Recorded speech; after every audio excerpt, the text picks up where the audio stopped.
Today I'm going to be taking you fishing with the legendary Bobby Abruscato. Bobby, it is so glad to have you out here, man. I really appreciate coming out here fishing. So tell me what we're going to be doing today. Well, we love the slick lure this time. Well, we love it any time of the year, but this particular time of year, it's really magic. You know, we walked down the pier this morning when we launched. There's ice on the deck of the boat. There's ice on the pier, and we both went like, let's get the slicks tied on, you know, because you know they're going to bite when it gets like this, you know. Yeah. So, yeah, that's what we're going to do. We're going to throw some slicks, man. We're going to be going in and out of some stained water to clear water, so we're flip-flopping around on colors a little bit, try the Slick Junior a little bit. And, you know, the only person my wife told me, like I told you earlier, she said, yeah, I can't believe you're going fishing. Nobody's as crazy as you to go fishing. 1 minute later, LZ calls me and goes, you want to go fishing tomorrow?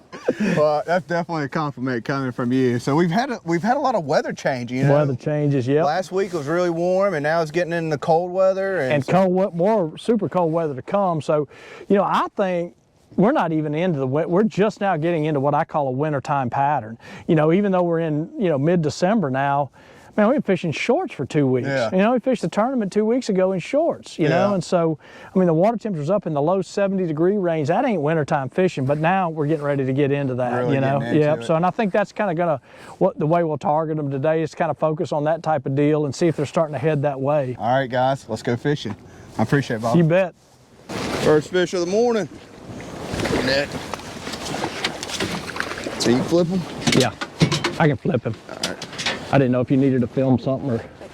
I was going to, but I wasn't sure how big it was. And he felt a little bigger when I first hooked him. You got bit at the same time. I got bit at the same time. Okay, good. You got your sticks down? Yeah. You need to shoot any of this? Yeah, it's good. Well, this one died again. It's on this one though. Oh, is it? Yeah. Hey, right there. Shit, that would get some great shots, man. There we go. Fish on, guys, fish on. So, yesterday I'm riding in the car, and my wife says, you going fishing tomorrow? It's going to be 33 degrees. And I said, well, I was kind of thinking about going for a little while. She said, you know, it doesn't surprise me that you go, but, you know, because you know there's nobody else crazy enough to go when it's that cold. And 1 minute later, LZ calls me, hey man, you want to go fishing tomorrow? I said, see, I told you there's other crazy people. Nice fish on the beat cat. The beat cat. They start calling that the bobcat. Yeah, he tried to originally, and they couldn't use that name. They had to use it to go to the beat cat. Beat cat. Yeah. It's a good speckled trout. Oh yeah, man, I'll take this. 18 17, 18 inches. I'll take those all day long, baby. I thought we'd never get launched. There are so many people. There were so many people there. You can see, guys, we pretty much got the river to ourselves this morning. We've got a lot of bait moving around. This GoPro is not working. It's so cold it keeps shutting off. So I'm missing a lot of these good shots, but you can't really see it, but there's bait all around us right now.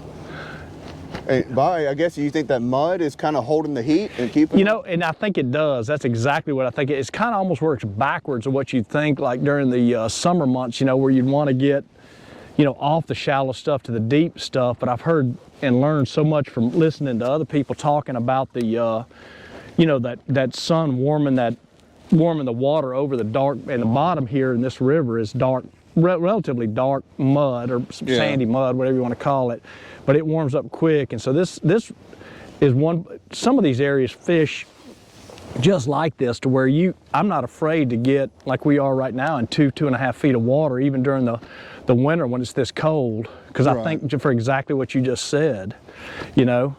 Yeah. And the other thing too is, and you know this, and your listeners, a lot of them do too, but you got to listen to what the fish are telling you too. You know, we can say, okay, this is what the book says, this is what the manual says, this is where they're supposed to be, but you know what?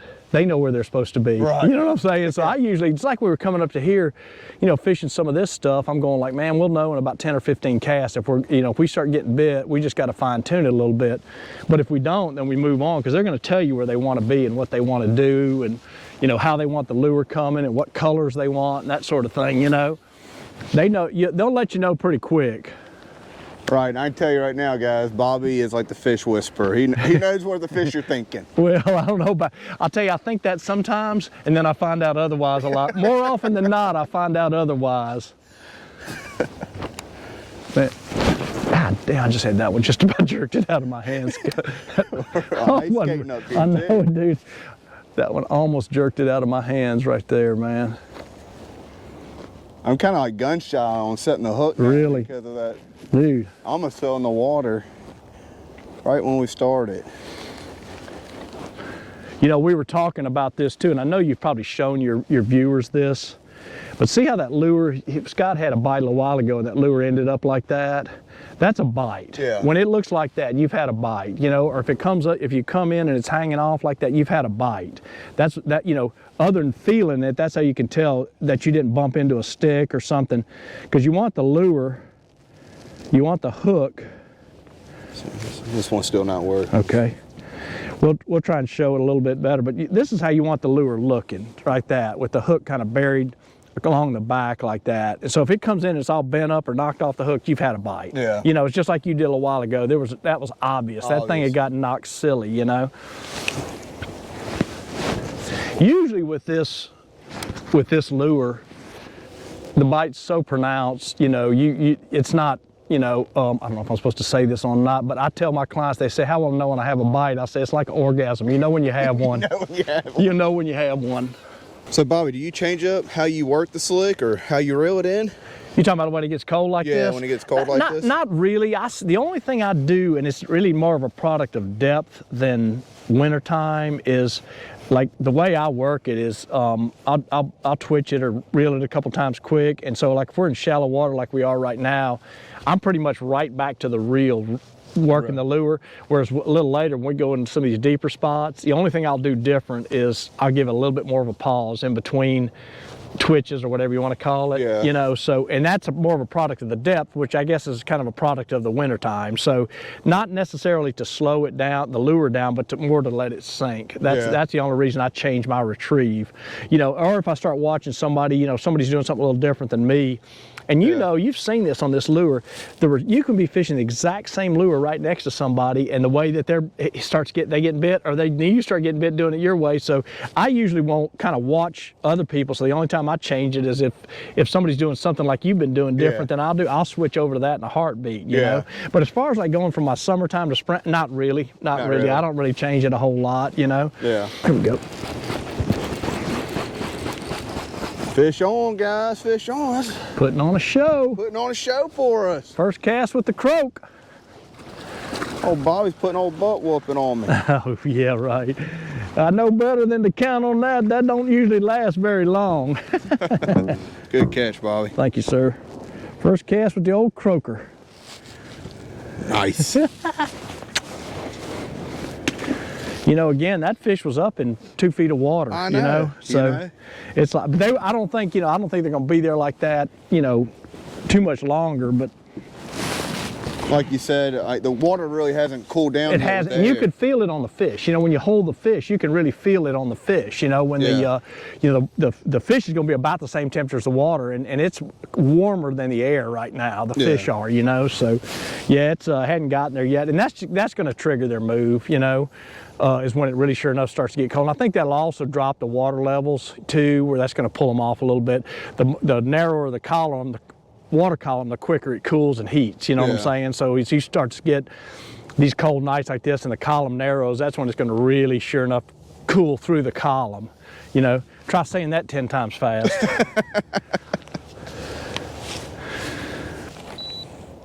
Here we go. Look at that. Good catch, Bobby. Bobby's hooked up again. Now you don't catch many fish of that size on that slick lure, but hey, I'll take them. There you go, man. You know, they try and hit these smaller fish. You know, obviously will hit the slick. You know what I'm saying? It's just trying to get a lure that big in their mouth, but that'll show you, man. Yeah. You know, you ain't got to be afraid to throw a big lure for trout. You know. Good catch. Thank you, sir. So Bobby, we were talking about this earlier. What kind of fishing line do you like to use? Well, I'm gonna tell you, using this slick lure, you've got to use either braid or fluorocarbon. You've got to use something with very minimal or no stretch, because you've got to get the hook. When you're making a long cast, and you make long casts with this lure, because it's so heavy and so aerodynamic, you can make long casts. So you got to have a line on there, like I'm using fluorocarbon, you're using braid, and both of them are great. But this fluorocarbon has more stretch than braid, but it's still only 10%, versus mono that can have up to 30% stretch. So you're trying to set the hook with mono like you're trying to set the hook with a rubber band. You'll never get a hook in those fish.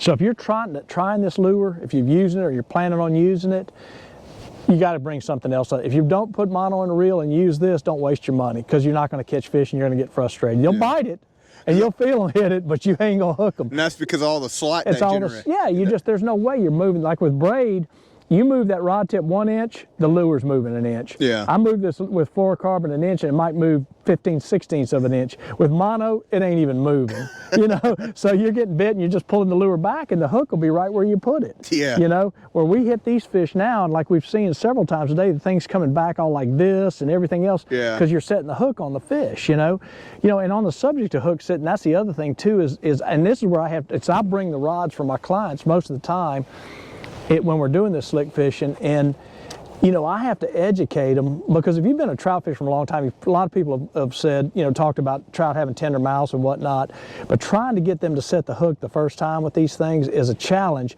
You'll see the rod, like a knock, these things hit it so hard, you'll see a knock on the with the rod, and the guy just starts reeling. You ain't gonna catch them like that. You've got to get up on your toes when you set the hook with these things, to get that hook out of that big piece of rubber like that and into the fish requires a hook set. And so that's what I'm telling you. You've got to really exaggerate that hook set. When you feel that knock, you got to really exaggerate that hook set to get that hook out of the lure and into the fish. Bobby's always wanting to share information. So Bobby, we got a huge train coming in right in this, but what are some other ways that people can hear the tips that you do? Well, we do, of course, you do a great job with this too, but we do a podcast. That's Alabama Saltwater Fishing Report is a podcast. We talk about the slick quite a bit. And then I'm on a couple different radio reports on 106.5 and 105.5 on Thursdays. You can look those up. And this time of year particularly, and on into the spring, we're using this lure a lot, so I talk a lot about it too, you know what I'm saying? So, or you can also come fishing with me and we'll talk a lot about it, So how do people book a trip with you? Well, the easiest way is A-Team Fishing, all one word, just like the old Mr. T show. ateamfishing.com, and there's a contact us tab where you can either go via email, the little form on there, give us the date you want, or call Miss Kim and she'll get you fixed up. Call it the old-fashioned way. And but all that information's on the website. On the website, and also you have a Facebook page too. Facebook, correct? Oh yeah, that's right. Facebook and Instagram at A-Team Fishing, and so hopefully we get our video done. What we're shooting today, we're going to pull that up there too, so you can catch us there and see a lot about about what we just talked about. Which is a great thing about what you're doing with this, is because it's educating your viewers, on how to use these lures and how to catch fish. And speaking of educating, y'all, I'm going to tell you, I said this on the last video I did with Scott. You people have no idea how hard this poor guy works to get these videos done. I'm up here fishing. This poor guy's been running around changing batteries and putting mics on his stuff. He does a wonderful job with this thing, and it takes a lot of work. He's a one-man. He's up here trying to fish and changing batteries and changing cameras and everything else. It's a hard job, and he does a good job of it. And I promise you, I see in person how hard he works to get these videos done. Hey, I really appreciate it, Bobby.